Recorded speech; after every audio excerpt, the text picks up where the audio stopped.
The Riveter, Prologue. For their final meal, the men had feasted on mutton and pork, and now they were sorry. All that food sat roiling inside them as their transport plane, an Albemarle, pitched and rolled in the dark. A night of buffeting winds plus the wash of other Albemarles flying in formation. Every so often the plane would drop and their stomachs lurch. During field exercises, the same man had always been first to retch, but in an unusual show of restraint, he had traded his dinner for cigarettes. Now they all waited to see who would do the honors instead.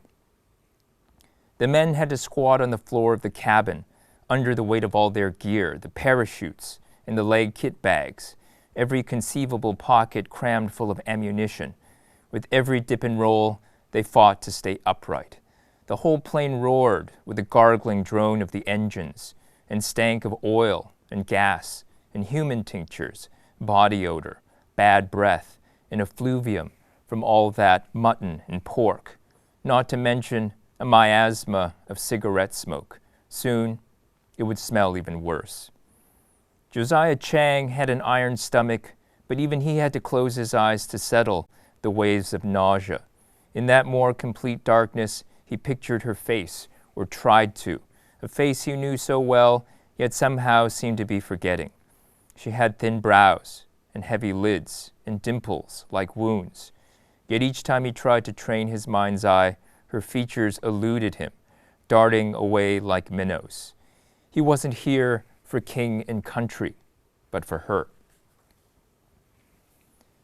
The plane continued to buck and bounce, a tin can batted around by a bear. The men felt green, swirled like flasks.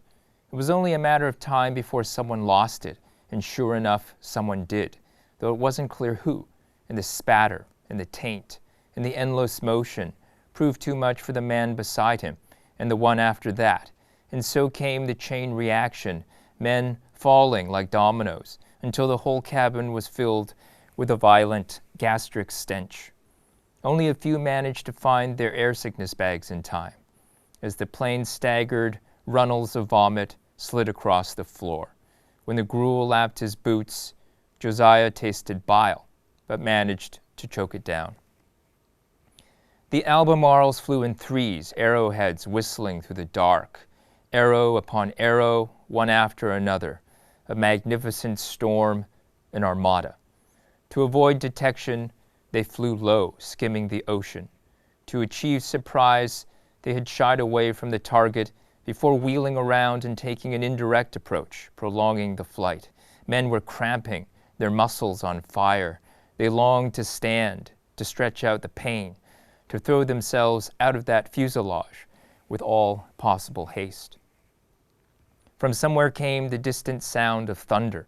The floor door opened, letting in a bracing rush of air, the cleansing breath of God himself, which meant they were nearing the coast of France, Normandy.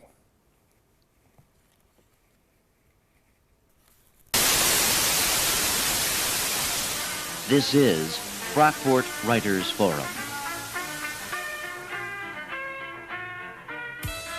Good morning. We're very pleased to have with us today Derek Walcott. Our guest today is John Barth. Our guest today, Rita Dove. Welcome Grace Paley to Brockport. The writing of Isaac Bashevis Singer.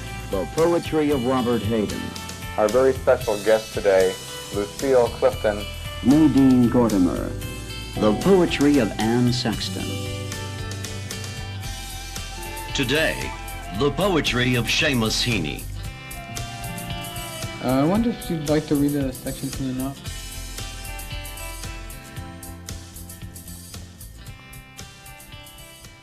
Hey, welcome to the Brockport Writers Forum. I'm Jim Wharton. I'm here with Jack Wang, author of The Riveter. Hey, Jack, thanks for coming to Brockport. Great to be here. Thanks so much for having me. Yeah, and thanks for reading that passage from the prologue of the book. I was hoping you'd read from that section because I've got like an hour's worth of questions just to ask you about the opening pages. But there's so many things going on there. Mm-hmm. For one, it's an action scene. Mm-hmm. And I want to ask you about that. What's it like writing a scene that is gripping, what are your strategies? Mm-hmm. What's the editing room like when you're writing that kind of scene? Yeah, well, writing this opening was a lot of fun, and actually one of the most memorable parts of writing this novel. I actually worked on this novel for years and had different characters, and for a long time a different opening. And at some point in the writing process, years into the novel, I felt like I just wanted to write like a more compelling opening that was going to be very hard to put down. And when I think about fiction as the interplay of two kinds of tension, acute tension and chronic tension. Characters are facing problems. Some of them are immediate, but some of them are long-standing. And fiction is about the interplay of those two kinds of tensions in a character's life. And so my goal is always to try to introduce both those tensions as soon as possible. Mm-hmm. And on the one hand, of course, the acute tension is clear, right? It's D-Day, these men are jumping. And, we don't quite get to it because it's in the very next section, but you are also introduced to Josiah Chang's long-standing tension, a glimpse of why he's here in the first place and what the stakes are for him. There's an allusion to it in the line, he wasn't here for king and country, but for her. Mm-hmm. But that's the chronic tension that the first section of the novel also elaborates on. So that's what I think about when I think about all writing stories, but especially the beginning, introducing those two kinds of tensions in a story. The feeling of physical suspense, it's a kind of scenes like this I'm reading in my heart rate goes up a little bit. Yeah. How much revising do you have to do specifically for that kind of that adrenaline evoking kind of writing? Yeah. I mean, all my writing goes through a lot of revision. I tend to be a slow writer. I often use the word slow-mindedness to describe my own process, not necessarily in a pejorative way. The French have a phrase, l'esprit de l'escalier. My French might not be very good, but it means the spirit of the staircase. And it describes that feeling that people have after they leave a party and they're descending a staircase, leaving the party, when they think too late of the perfect thing to say. And that's a feeling that all of us have had. But as a writer, the great thing, of course, is that it's usually not too late. Even if you think of the perfect thing to say, a day later, a week later, a month later, or a year later, to go back and revise. And so I'm very often having those kinds of moments long after I first attempted anything. And then, of course, the writers have the luxury of going back and inserting those more perfect thoughts after the fact. And that's very often what writing is like for me. And I remember the first pages. Right now, they probably read in an immediate and dramatic way, but it was it was the struggle, sentence to sentence, just to get things to feel right. To situate an individual in a time and place, but also to give the larger context without, of course, the kind of historical knowledge and hindsight that we have right today. These are men going into D-Day. They don't know the outcome. They don't know their fates, right? And all these sorts of things. So striking that balance, it took time. Another thing that the scene is doing, I guess you're talking about this now, is take this. This is 1942.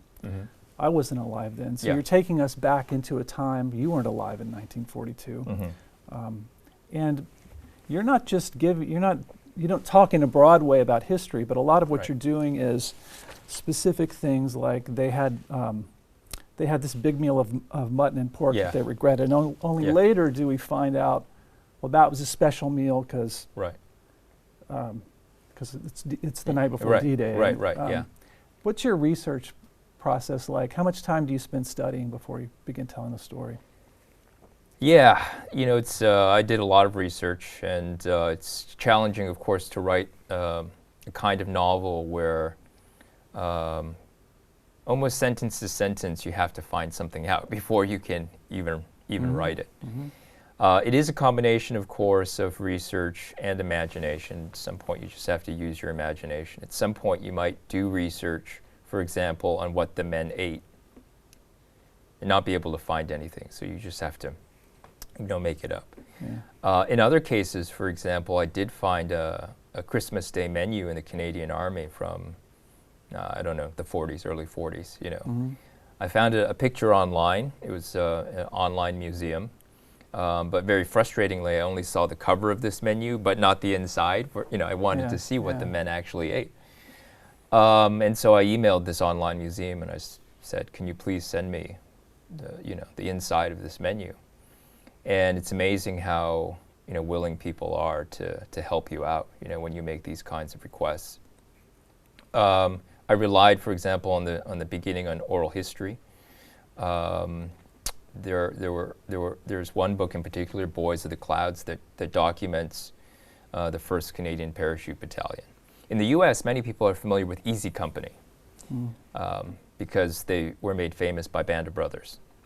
And so many people are familiar with the exploits of Easy Company, but Canada had its own Easy Company, the 1st Canadian Parachute Battalion.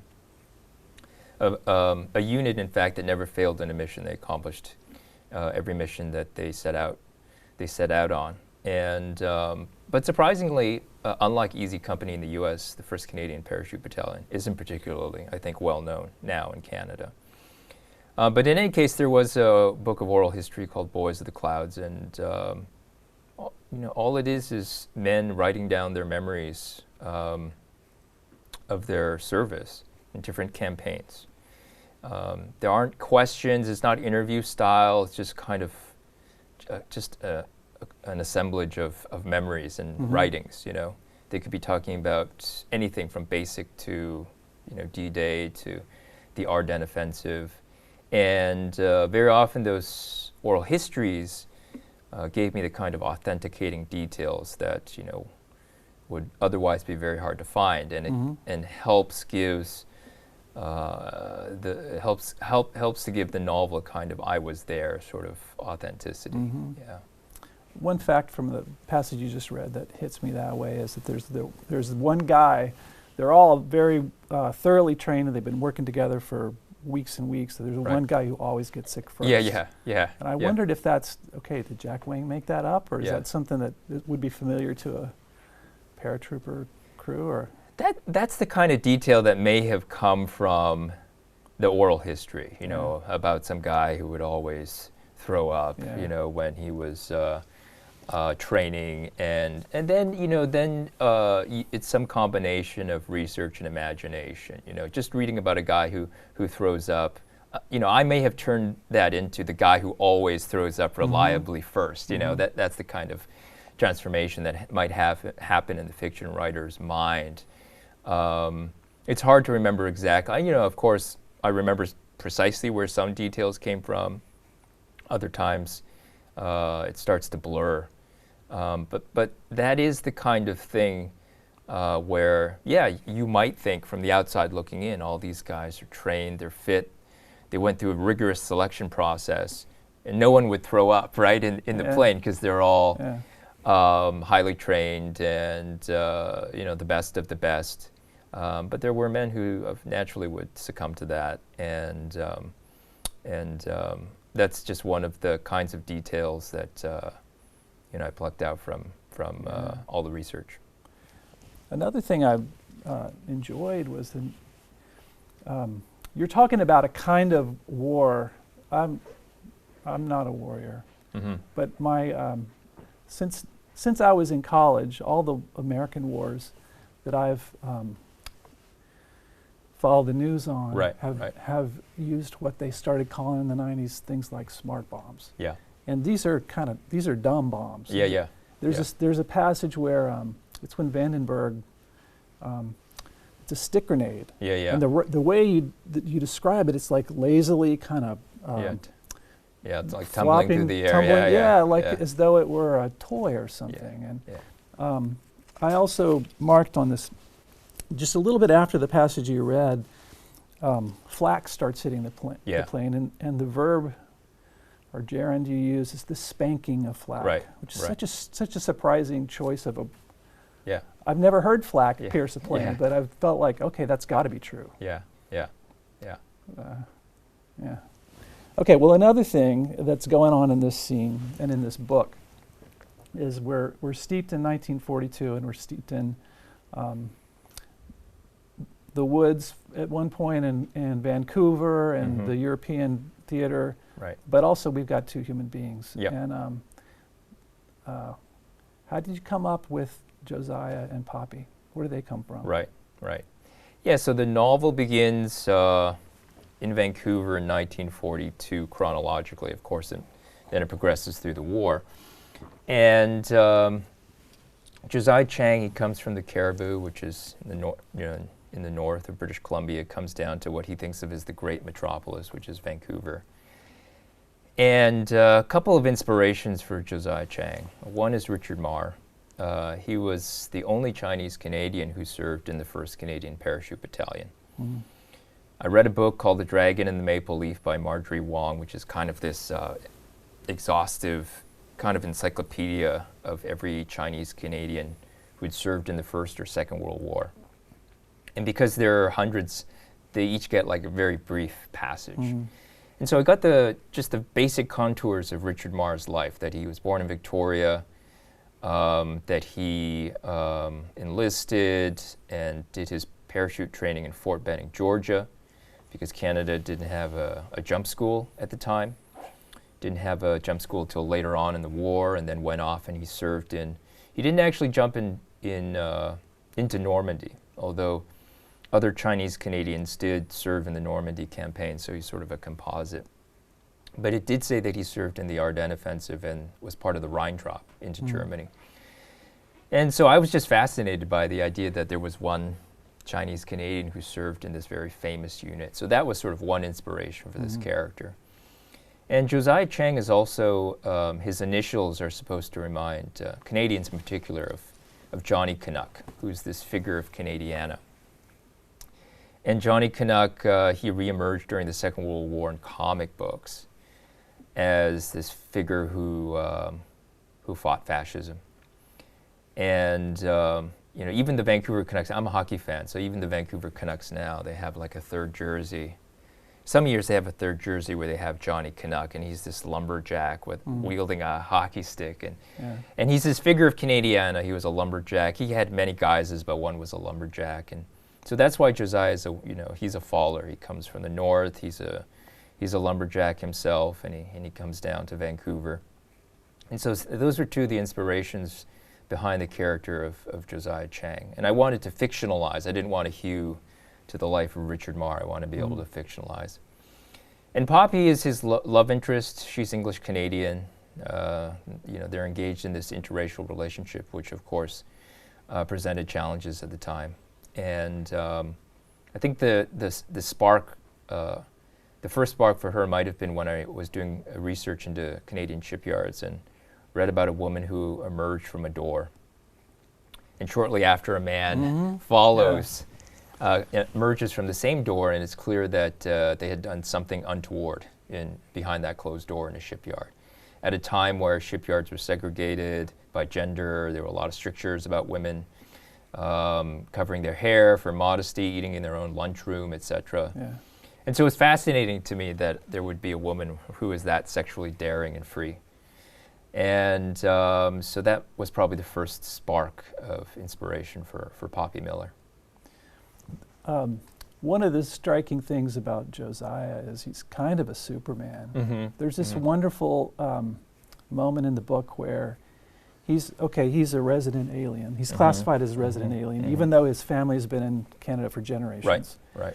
He wants to enlist to fight fascism. He can't enlist in Vancouver, so he goes to Quebec, I think, Ontario. Yeah, he goes to Toronto, all the way to Toronto. Yeah.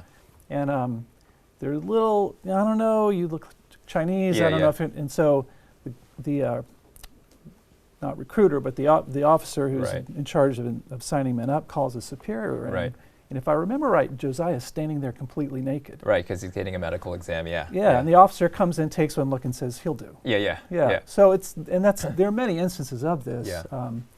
He's so confident. Right. And I'm wondering about that as a choice for a main character of a novel. Yeah. It's almost like Superman. At some point in the history of Superman comics, somebody Yeah. had to invent kryptonite. Yeah. Because Yeah. what's Well, that moment in the recruiting station, it's meant to be a little bit funny as well, that somebody takes one look at this Yeah. guy and says, "Oh yeah, he'll do." On the one hand, it's because to be a member of the 1st Canadian Parachute Battalion, you did have to be the best of the best. It was a very rigorous selection process, and so I imagine somebody who is very capable, very able, and like Johnny Canuck, he's a little bit larger than life. I think the flip side to that is that he comes across as exceptional physically, and in other ways as well. Just capable guy. He's kind of exceptional. But within that exceptionalism is a critique of the idea that to belong in Canada or the U.S. and North America as an immigrant, you have to be exceptional. Like you have to. He sort of buys into this, and he wants to prove himself. He believes he can prove himself because he feels so confident, right? But actually, Poppy doesn't want him to go serve, and she thinks it's a terrible bargain. The way she puts it is, prove yourself, and we'll let you be human. And in some ways, that's not a problem that has disappeared in the 80 years since the end of the Second World War. There is still very often this feeling that to belong as a immigrant, you must be exceptional. Otherwise, you don't merit being a human being in this society. So there's a flip side, I think, to his exceptionalism and his belief that he can prove himself in all circumstances, because ultimately he does run up, against the situation where if power exercises itself, there's just nothing you can do, to prove yourself. And so that's I think the two sides to his being such a capable and strong and capable person. a theme that comes up throughout the book is he recognizes in himself, he describes it as a smallness or a meanness. Yeah. Now I'm wondering if that's something that's connected to the situation you're describing. Yeah, Josiah Chang, of course, like all interesting characters, they can't just be strong and good, right, and positive in every sense. And the flip side of his ability, another flip side, I guess, of his ability and sense of confidence is he doesn't really have much patience for the weakness or the the failures of others. There's a character named Bill who has trouble, as you could imagine, many people having, throwing himself out of an airplane. We have to remember that most people at the time of the Second World War probably hadn't flown, much less jumped out of an airplane, right? So that would be a scary situation, and not everyone would have been capable, and those men would have washed out. They would have been sent, back to their unit if they were incapable of jumping out of an airplane. And Josiah Chang has very little patience for this kind of, failing in others. And ultimately, this smallness and this meanness within him affects his relationship with Poppy and the fact that she's a human being as well and imperfect. We're going to take a short break and hear from the students who are producing this show. We'll be back in just a minute. Are you a student athlete who feels like there isn't enough support from fellow Golden Eagles at home sporting events? Hi, I'm Isaiah Weathers, and here at SUNY Brockport we have the Eagles Supporting Eagles program. This is where athletes get together with their teammates and go to other Brockport team events to show support and a crazy amount of Brockport spirit. Here at the Port, we are a family, so let's support one another and watch each other soar.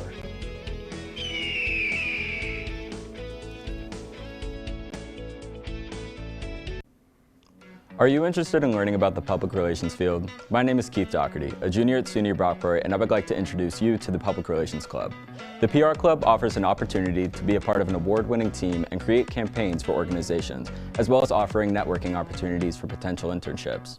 Want to learn more? You can visit our club page at mybrockport.edu.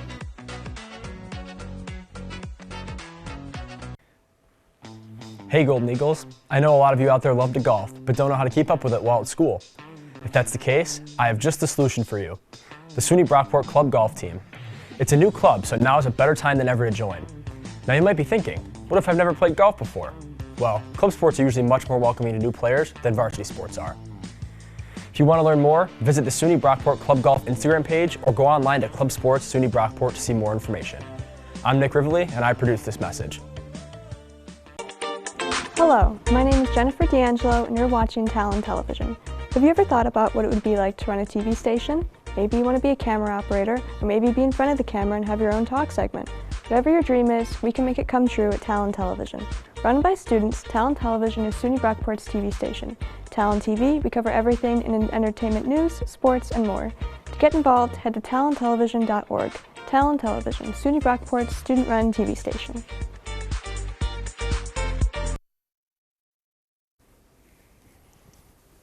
All right, we're back with Jack Wang.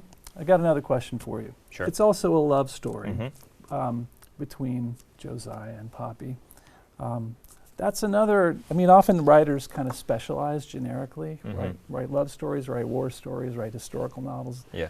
Can you talk about the sort of the craft, from the craft perspective, how do you write a love story in a novel that's convincing and affecting for the reader, which it is both of these things, I'm going to say. Yeah. Thank you. Well, it is, of course, always a challenge to write relationships, but I always find myself gravitating to relationships very often at the heart of my stories. For example, my short story collection, it's called We Two Alone, and it's very, very often about precisely that, two people, and there's a romantic relationship at the heart of most, if not all, of those stories. The challenge, I think, in the case of the Riveters, you wanted a relationship between Josiah and Poppy that is a flesh and blood relationship that reflects, on the one hand, the real feelings of two people and the complexities of being in an interracial relationship. And I didn't want for it to be this kind of Pollyanna relationship where everything's, easy and there are no complications between them. At one point, for example, Poppy realizes in the course of a conversation with someone who wonders if she should be spending so much time with Josiah, that she's mad about being asked this question, but she's also mad at herself because she has very complicated feelings, because she recognizes that part of her attraction is novelty, which is a way of saying exoticism. And she realizes that that part of her is kind of slumming it, as it were, and that's part of the appeal for her. She describes this kind of feeling, of being sort of being feral, reckless, and thrilling to her. This kind of dating someone or being with someone who breaks the bounds of propriety. She's taking pleasure in that. She realizes that. So on the one hand, I wanted to write this kind of interracial relationship that doesn't sugarcoat the complexities, including, of course, the kind of explicit racism they might face from others. Sometimes it's subtle, but sometimes it's quite explicit from others, and the way that becomes an engine in their relationship and a motivation for Josiah ultimately to go off and serve. At the same time, their relationship is metaphoric or symbolic, because as a Chinese Canadian, as an English Canadian, their relationship represents more broadly the relationship between the Chinese Canadian community and the country at large. And the feeling that Chinese Canadians often had that they were betrayed by the country that they loved. The Chinese Exclusion Act of 1923 was actually made official on on what was then known as Dominion Day, now known as Canada Day, July 1st. And it barred Chinese immigration to Canada. And the only immigration act that barred people on the basis of nationality. And so there was, of course, before that, the head tax on Chinese Canadians. And after the outset of the Second World War, Chinese Canadians were barred from the military because the Canadian government realized that that could be leveraged for citizenship in the franchise.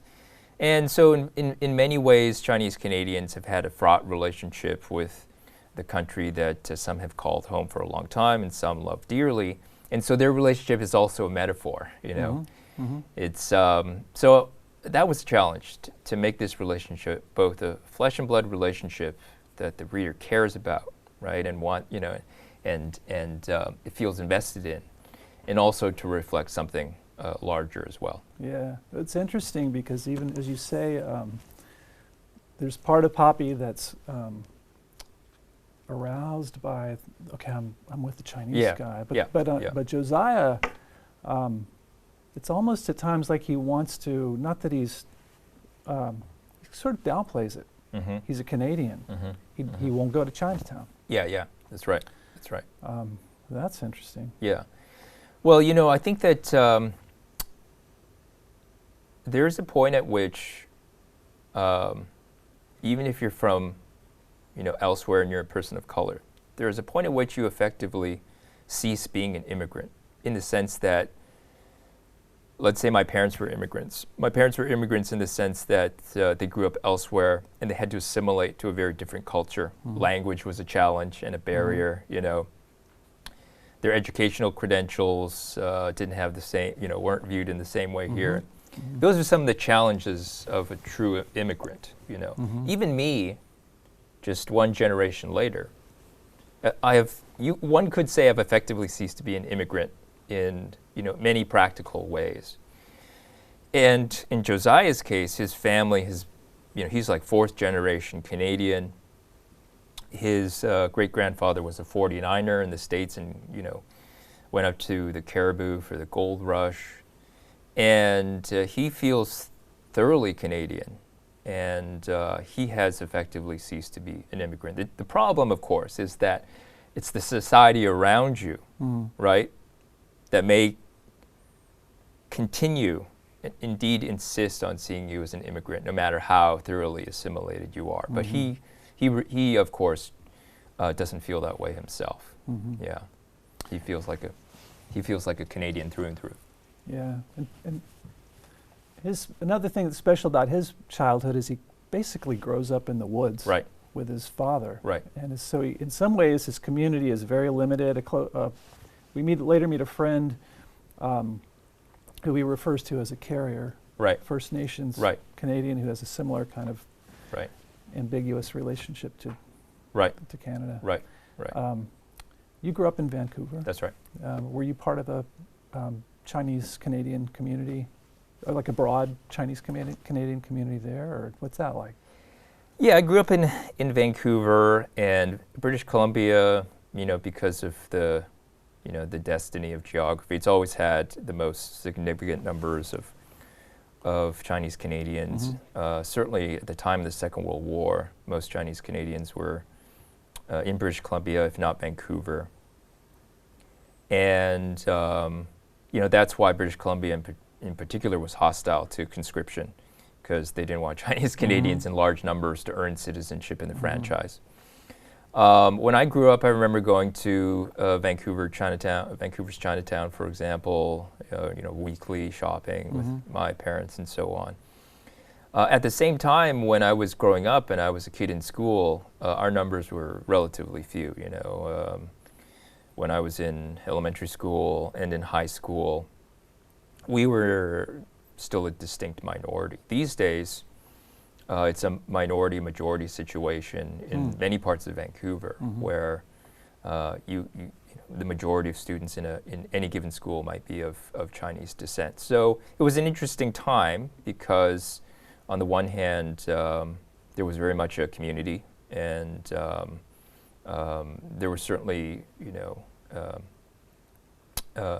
many other Chinese Canadian families that my family hung around with and stuff. Yeah. But still, the numbers were relatively small compared to now. Yeah. You've been thinking about the Chinese immigrant experience, about Chinese immigrant experiences, right, for a long time as right, a writer. Right. And you're beginning with your first book. Right. That's as far back as I see it. Right. Sure. So how? And you said you spent years on this novel. How long have you been working on this project as a writer? Yeah. Thinking about that experience. Yeah. Well, it took me a long time to publish my first book, We Two Alone. Yeah. And part of it is it took me a long time to arrive at what I felt like was my subject. Someone looking at me might think it's very intuitive that I would write 2 books about the Chinese diaspora, and the Chinese immigrant experiences. But when I was an undergraduate at the University of Toronto and I took my first English course, it was called The Short Story. The course was called The Short Story. And our textbook was the Norton Reader. We read the most canonical of canonical stories. And I think for a long time as a young and impressionable would-be writer that I just didn't think my own experiences were the purview of literature. And I think it's very different now. There's, I think as a young writer coming up, you have a lot of examples, and you have, a lot of books that you can turn to and say, yes, writing about my experiences is legitimate. But I'm getting up there, I'm on the back nine, as I like to say. And back in the day, there weren't as many examples. And so I think it took a while for me to come to realize, writing about my experiences and things that I know is legitimate. But also it took me time to realize that I didn't just have to write about my own immediate experiences. I didn't have to write about, let's say, Vancouver in the 70s or 80s when I grew up. But that I could, that the Chinese diaspora was, very, very, was a very, very diffuse phenomenon, right? And so that's why in this collection, stories are set in Shanghai and in England and in South Africa and, in Vienna, because there's just so many stories to tell. And I think that's got to be a specific gift that not all fiction writers have, to be able to inhabit, sort of channel or whatever, inhabit a character at a different continent, a different. An example that struck me is in the story, The Night of Broken Glass. Which is sort of takes up a thing the Riveter doesn't address, because Josiah goes to fight the Nazis, but we hear very little about the Jews in this novel. But The Night of Broken Glass takes us to Kristallnacht in Vienna. And there's a moment, I want to say the kid, he's the son of a Chinese diplomat. 10 years old? Yeah, he's pretty young, And there's a moment where, the children are being recruited for the Hitler Youth. And the parade goes by. And everybody's saluting, and the boy salutes. And that was kind of a daring thing for you to have your protagonist do. Do you remember the experience of writing that story and deciding to have him join in with the salute? Sure. Yeah, I actually remember that story pretty well. It was actually on my one and only trip to mainland China, to Shanghai for the World Exposition in 2010, that I first got the inspiration for that story, because I was at the Israeli pavilion where they had a plaque thanking this man, Ho Fengshen, this Chinese diplomat, for writing exit visas that saved Jewish lives during the Second World War. And this is often the starting point for many of my stories, which is, why haven't I heard this before, and why don't more people know about this, And this was kind of a fictionalized account of a real person, where I felt like this is a story worth telling. I actually had trouble writing this story because I originally tried to write it from Ho Fengshen's point of view, from the point of view of the Chinese diplomat. And the story just did not achieve liftoff. And at the time I was reading Canada by Richard Ford, a novel by Richard Ford. And it's a story where these kids tell tell the story of their parents' bank robbery. So they weren't there, you know, but it's told from the point of view of the children. At that point, I got the idea. And I also, I think, read the son of the diplomat actually became a scientist eventually in the U.S. and wrote a very, very obscure memoir about his life in which he talked about his father in Vienna in that period. And I stumbled across that. And so that, I think the confluence of those things gave me the idea, hey, maybe the point of view should be different here. And because he's young, and his story's told with temporal distance, but he's young, so I think people can forgive his youthful sort of lack of understanding, including being so excited by this Nazi parade that he'll salute, you know, in a boyish way. But the father doesn't, and that's where we see the contrast and the father's sensibility through the eyes of his son. Yeah, the son during the time of the story, his big concern is he's got a stepmother now that he's not getting along with. So, and that was, I mean, this is what historical fiction can do, is that it can write into sort of the gaps and the lacuna of the historical record. And so Ho Fangchen, he wrote a diplomatic memoir, also very obscure. He went on to become an ambassador, I think, to Egypt and other countries for the Republic of China or Taiwan. And so he wrote a memoir of being a diplomat for 40 years. He doesn't say very much about what he did in Vienna because it was actually kind of frowned upon at the time. China, for a period at the beginning of the Second World War, was allied with Germany and didn't want to do certain things to upset. This was early on in the war. Upset their relationship with Germany. And in any case, sorry, I was about to say something, but I've forgotten where I was. Forgotten where I was going with that particular thread. But we were talking about the boy and his stepmother. Oh, yeah. Sorry. Yeah. So in this, sorry, too many sort of sidebars.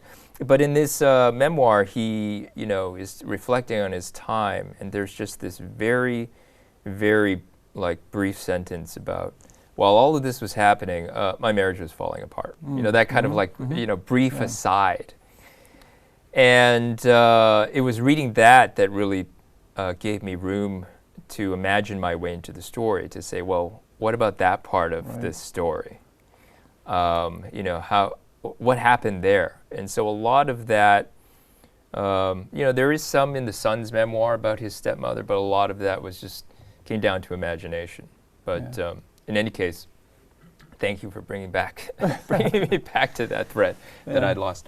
This is another kind of history question. Just for context, okay, these videos, these interviews, you saw the history in the beginning of the show, they're going to be around forever. Yeah. So just to let people watching this know, we're talking on September 24th, 2025. Yeah.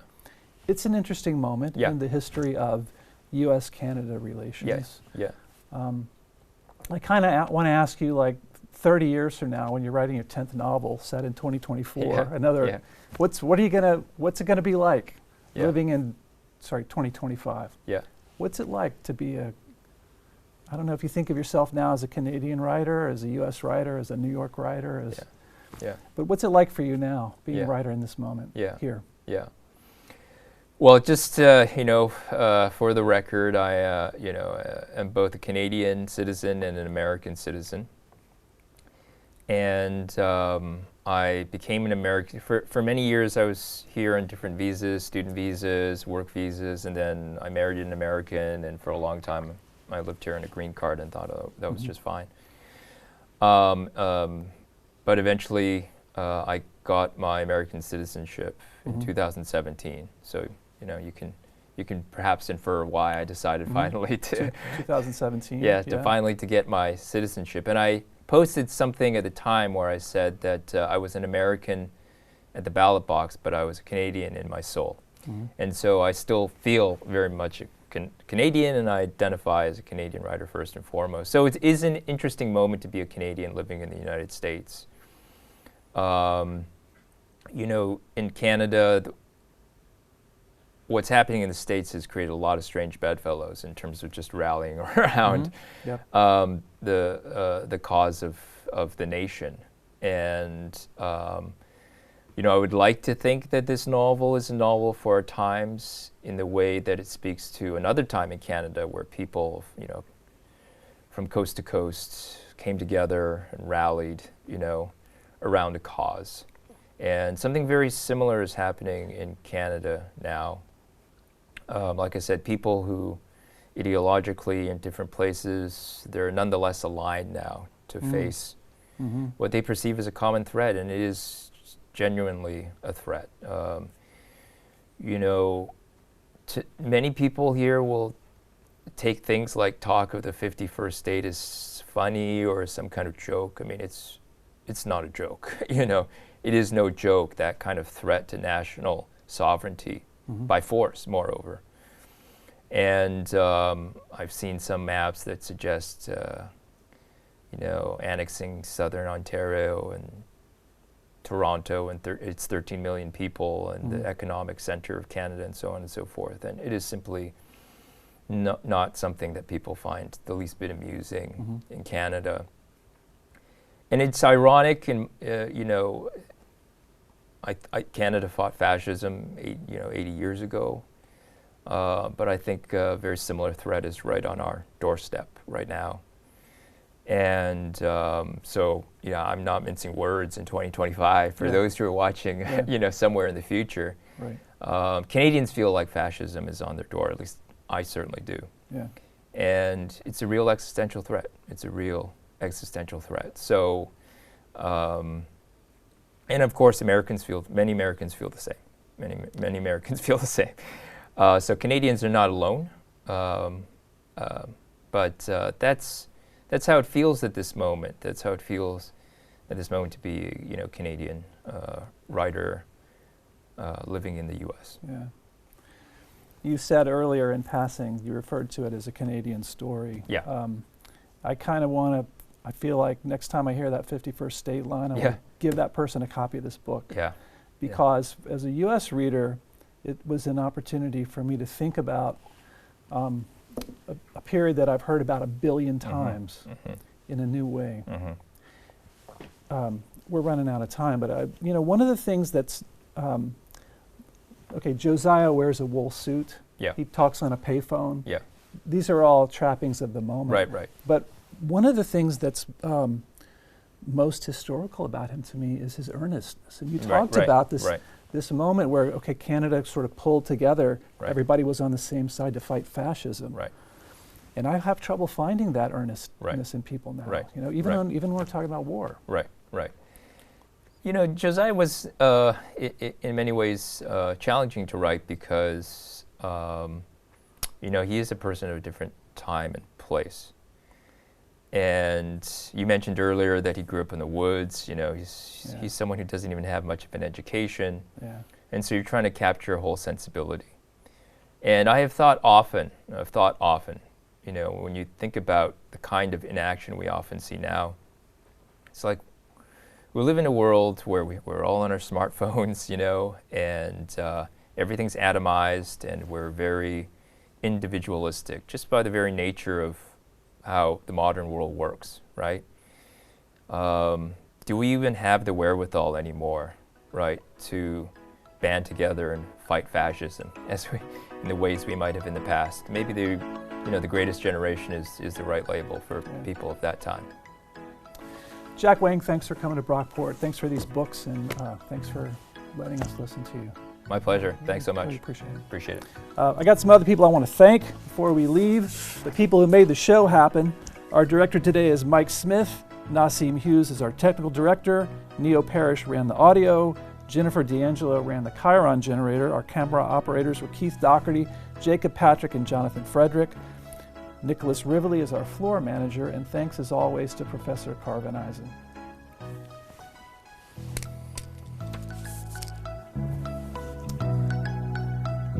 Yeah, I'm glad you didn't mince words.